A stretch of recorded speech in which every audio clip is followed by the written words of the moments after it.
From this to this. Wow! Sobrang saya na naman nga ng puso ng nanay na yan. Mga gamit na nga sa bahay talaga yung nagpapasaya sa puso ko. Kahit walang panty, ayos lang. Ito nga yung sofa cover na pwede mo na rin gawing kumot. Kalimutan ko nga dyan na bagong bunot pala yung ngipin ko. Abay, binuhat ko yung sofa. Yun nga din yung isa sa mahirap kapag ganito yung sofa cover mo. Di tali-tali sa ilalim. Pero overall, okay din naman tong cover namin na to. Madulas lang talaga siya. At ito nga in-order natin ngayon, ito yung tipo ng material na hindi talaga siya dudulas or mag-slip dun sa sofa mo. Pwede mo talagang gawing kumot. Tapos madali lang din iayos sa sofa kasi ipapatong mo lang. Hindi rin siya basta-basta guys nag-slip or natatanggal dahil nga para siyang nadikit sa sofa. Ito nga rin yung pinili kong color kasi nga may bata pa tayo sa bahay. Naku, magdudumi agad. Yung gray sana yung gusto ko. Ganyan nga yung material niya guys. So, sobrang kapal, diba? Marami pa yung available na color guys. And sukat nga pala nito ay 180 by 230 cm. Meron pang mas malaki dyan at meron pang iba-ibang size, mas maliit. Dapat nga dito sa isa kong sofa ay 260 pala yung kinuha ko dahil nabitin dun sa dulo. Overall, sobrang ganda. Sobrang saya na naman ang puso ko dyan. Apaka-simple lang kasi ng design niya, oh. Ay, sa wakas, meron na rin tayong kapalitan ng isang cover natin sa sofa. Hindi ko alam kung ano ang ginamit nila dito na material, guys. Pero sobrang ganda talaga niya, oh. Kitang-kita nyo naman sa malapitan yan, guys. Tapos may design-design pa dito sa dulo na pa ganyan, oh. Dagdag aesthetic, tignan din talaga. Plus, hindi ka na magtali-tali dun sa ilalim ba. Nilis ko muna yung mga una namin dito, guys. Tinabi ko muna kasi nga si Ella put na ko. Pinupunasan ng kung ano-ano. Mahirap talaga pag may maliit pang bata sa bahay. Ay siya, kung gusto rin ng ganito, lalagay ko na lang sa comment section yung link. Good morning! Naka 10 days na nga yung ating mga baby betta fish. Kaya naman naisipan ko na ilipat na sila sa malaking kulungan. Tara, samahan nyo ako. Paano nga ba sila ililipat at ano yung mga kinakain nila? Medyo kumikirot-kirot pa nga yung aking bagong bunot ng ngipin. Kaya naman, tunganga muna tayo dito sa ating mga alagang isda. Ito pala yung pinapakain ko doon sa mga baby betta fish natin, brine shrimp. Bali may nabibiling mga itlog ng shrimp tapos i-hatch mo siya sa water na may salt. Konti-konti lang kasi pang 2 days lang yan guys. Bali lalagyan natin yan ng flashlight para mag-ipon-ipon sila para mas mabilis nating mahuli. Tapos naman ay ilalagay ko yan sa mga isda. Nilagyan ko nga rin itong malalaki yung mga magulang nila kasi nga sobra-sobra yung nagagawa ko. Ang dami-dami. Kakaunti pa lang kasi yung ating mga baby betta fry kasi namatay nung mga una. Ngayon ay mga nasa kulang-kulang 30 pieces lang yung nabuhay. Tuwang-tuwa nga din itong mga magulang nung ating baby betta fish. Itong gusto rin nga nila yung mga shrimp na na-hatch natin. Nalilibang nga silang maghuli. Sobrang dami kong ang nilagay. Sobrang ang tatakaw ng mga isda ko na to. Grabe. Pinakain ko na rin yan ng mga pellet. Pero ayan, gutom na gutom pa rin sila.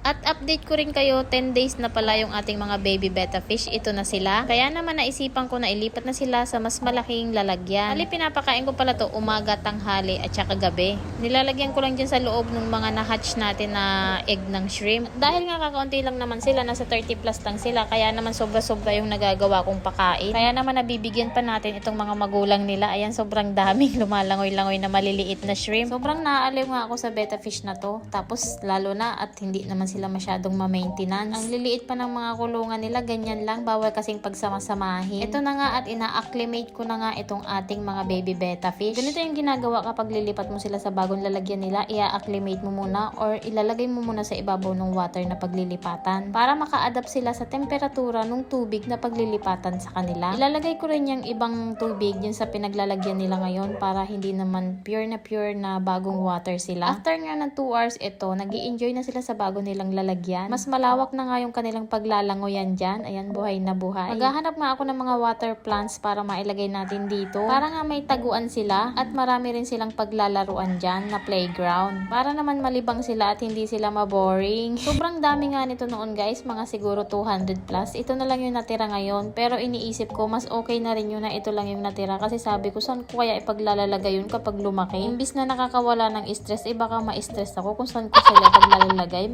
Gastusan pa tayo ng paglalagyan nila.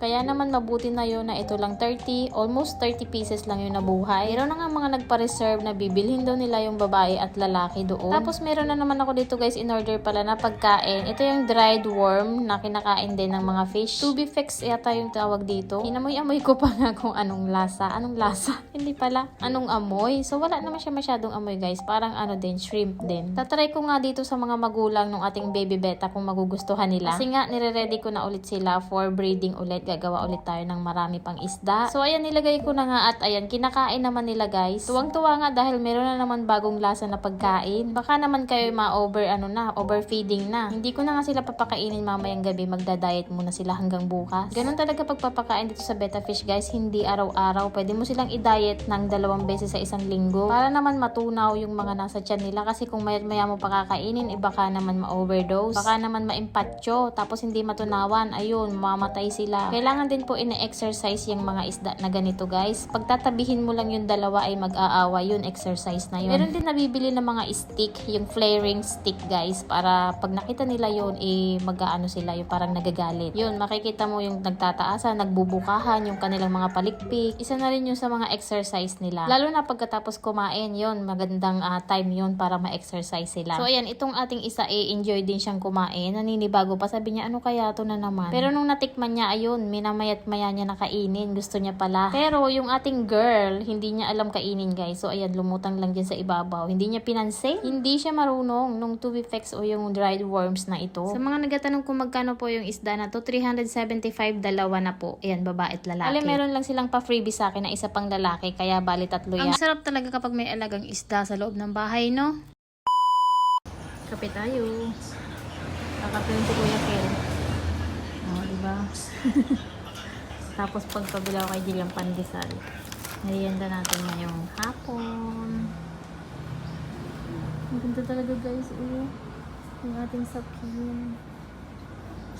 Magpapalit din tayo ng kortina. Siguro bukas na. Nandiyan na yung ating mga parcel. Papalitan natin yung lahat ng simple lang. Para meron tayong pangpalit sa kortina. Bumili na ako nandito. Dumating na kasabay nung sapin natin sa sopa. Ayan, sobrang dami ko guys ngayon. 1, 2, 3, 4, 5.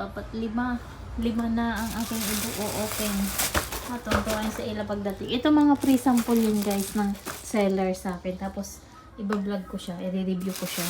Ayan. Free sample yung iba. Yung iba binili ko rin. Binayaran din natin yung iba dyan. Hindi lahat ay libre. Medyo okay na. Pwede na ulit kumain. Sobrang kahapon nang hirap lumunok. Hindi ako makalunok. Pero ngayon medyo na siya. Okay na. Kaya makakakain tayo ng pandesal. Tapos may kape. Ano? Ha? Nang? Kape? Mang ano yan dyan sa sopa? Dito ko kumain. Huwag kayong kakain sa sopa at lang bilis dumumi. Hindi sila nalili. Ang hirap pang humanga. Masarap na lang. Pero ano ko lang.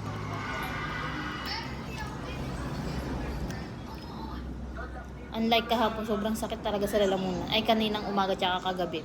Hindi ako makalunok. Ngayon okay na. Kaso masakit pa rin.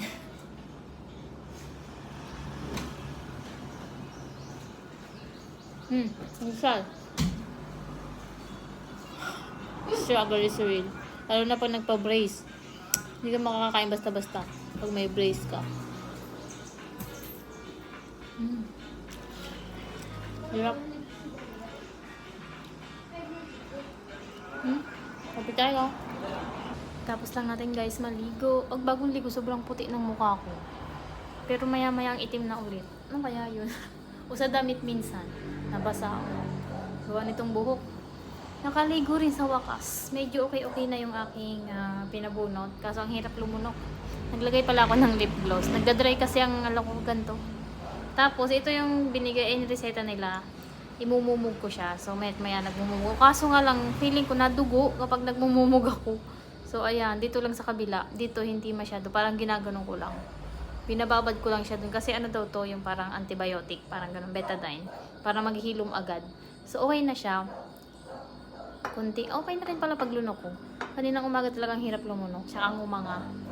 Eh ngayon, okay na. Siguro gawa din yan. Binababad ko siya dito. Tapos dito, minumumog ko. Hindi pa pwedeng imumog to kasi nagsasariwa yung sugat. Parang feeling ko na lalasahan ko yung dugo. So ayun, okay na yung ngipin natin. Wala na akong ibang ipapabunot. So titignan natin kung makakapagpa-brace tayo. Next week daw, i-chat niya ako kung medyo magaling na ito. Tapos saka tayo magpapasukat. Tingnan natin kasi sobra yung bibig ko guys. Nakikita nyo naman pag nagwa-vlog. Ayan o, sungki dito. Kasi sa baba, ganun din. Hindi siya pantay-pantay. So ayusin niya daw para daw more confident. Mas maganda nga naman. Kaso iniisip ko talaga, parang ang hirap na naman. Yung kapatid ko kasi struggle talaga, yung pagkain, ganyan. Sobrang ano daw, titiisin mo talaga yung sakit.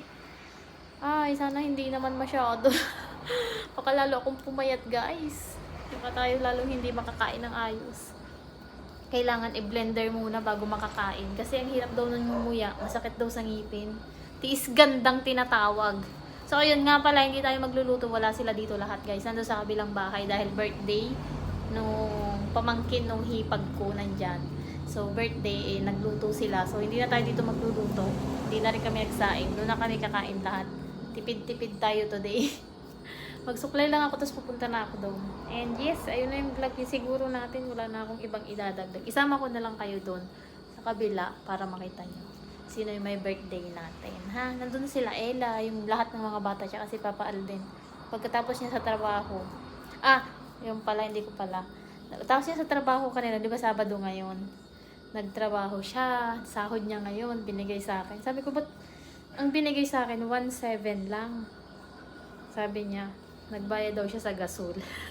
Naubusan nga pala kami ng gasol. Doon kami kumuha sa pinagtrabahuhan niya. So, ayun, kinaltas din nila. So, wala na. 1.7 na lang yung iba-budget ko, guys. Grabe. Buti na lang may extra income tayo. Ang hirap, ang liit ng sahod dito sa Pilipinas. Tingnan mo, nagtrabaho siya ng sobrang nakakapagod na construction. May ginawa kasi siya doon, guys, sa kapitbahay. Construction. So, 1 week. Nasa 2,000 mahigit din yung sasahurin niya dapat. Lunes. May absent siya na isang araw. So, bali 5 days. Ayun. Grabe, no? Sa 1.7 yung natira, magkakasya ba yun sa inyo sa isang linggo? Siguro kung ulam, kasya. Yung hindi ka na bibili ng bigas, walang mga baon-baon yung mga bata. Sa ulam lang, kasya na yung 1.7. Pagkakasyahin na lang natin, wala tayong choice. Parang ganun.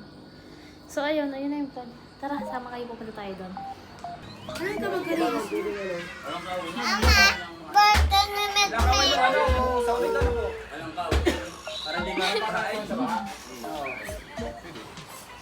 Siyempre. Kabayan na Arab na. Alam na, di.